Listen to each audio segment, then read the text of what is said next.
everybody, happy New Year's Eve. I'm Sarah Ann Vale. Today's recipe is for any of you who are hosting a last minute party or headed out to a party this evening and you want a really easy appetizer to prepare. I'm gonna make caprese bites. Last night I had time to marinate my tomatoes. So I have 2 pounds of grape tomatoes here that I've marinated in a 1/4 cup of balsamic vinegar and like 2 teaspoons of garlic salt. Since I had the time, those tomatoes soaked up all that balsamic vinegar, so they're gonna have no drips at all. Just in case you don't have time to marinate overnight, that is totally fine. Still give it that glaze of balsamic and a little bit of salt, and as you're driving to your party, they're gonna soak it up, or as you decorate for your home party, they're gonna soak it up too. This could not be easier. We literally just have to put them all together. I like to start with my grape tomato, little bit of basil, sandwich it in there, and one tiny bit of mozzarella. It's gonna be scrumptious. Just in case you wanted to make these vegan, I substitute my little mozzarella ball for an olive. I've got 2 pounds of tomatoes here, but you might want to make as many as you can. I have never seen these have any leftovers. I'm gonna put together the rest of my little caprese salad bites, but it wouldn't be a party without a special guest. Did someone say party? Yes, I did. I'm so grateful you're here. Everybody, this is Sarah Winchester. I've become kind of our routine bartender because it's so much fun. This time, I'm going to be sharing with you the easiest way to wow a guest if you have a last minute party that you've been roped into hosting, which happens to me a lot. As a bartender, people love coming over for drinks. This one, unlike most bartending, is all about physics. Bartending is normally chemistry. You're going to want your champagne, and we're going to make a tower. People are always impressed. I'm already impressed. I've never made a tower and not had people freak out, which is fantastic. The thing you're gonna wanna do that's the trickiest is assembling it, which takes, again, a little bit of math. You're making a tower and you gotta know how many layers you're gonna do and if you have enough glasses.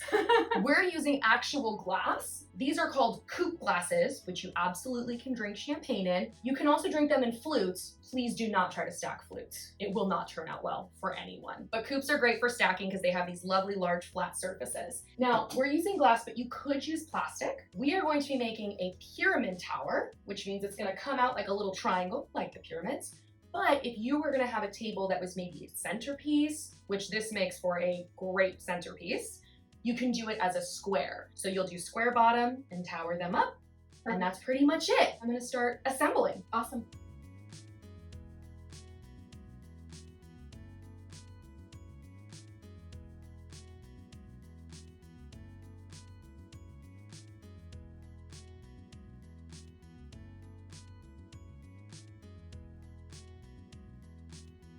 Done. So now that your tower is assembled, make sure all of the bases of your coupe glasses are over the open glasses. That's so the physics will work when we go to pour this. Now, we have a rosé, sparkling rosé. You can use anything you want. You can use champagne, totally fine. You could also use apple cider.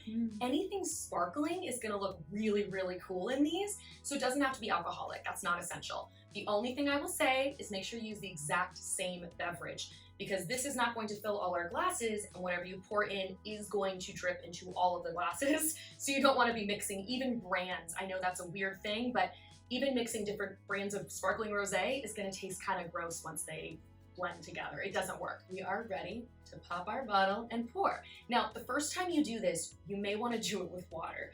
It is a little tricky the first time because it feels like magic, which can throw you off a little bit. Now, we're professionals. So we're gonna start with the bottle from the get-go. Again, also feel free to do this over a towel if you're concerned. Don't feel like you have to prove anything to anyone. It's your new year. Open it before your guests get there. Yeah, exactly. A Prosecco.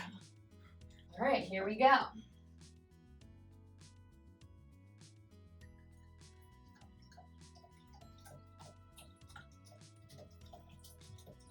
That's amazing. So the less dribble drabble that you have, the less splashy it'll be on your surfaces. And it's literally just hugging all the stems. It's like, So, like I said, one bottle is not gonna do it for a tower. The bigger the tower, the more you're gonna need. One bottle is about 4 to 5 coupe glasses. So as you can see, 4 glasses are full. We have a little remaining. But don't worry, because now it's your turn. oh, bring that surface tension. It's amazing how that works. And again, this just looks so cool when your guests are there and you're busy pouring it. You just look like such a pro. And then if you need more, you can literally just add, as long as it's the same exact brand, same beverage. Exactly. Because as you can see, everything mixes as it goes down. So you just never want to mix. It's a mistake I've made and you'll never make it again. I'm pleasantly surprised by how not messy this is. Right? It's just physics. Oh.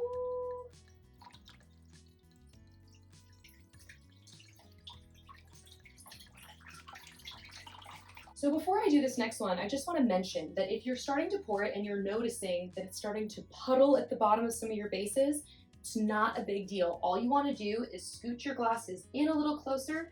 You want them to hug each other extra tight, because if they're leaking, it just means that the base isn't fully enveloped by an open glass. I love the sound it makes. It's kind of like a waterfall. Yeah. 6 bottles later, it just looks so pretty and Beautiful. sparkly and just brings in the new year. Oh, cheers! Thank you for joining us, Sarah. Thank you guys. We will see you next year.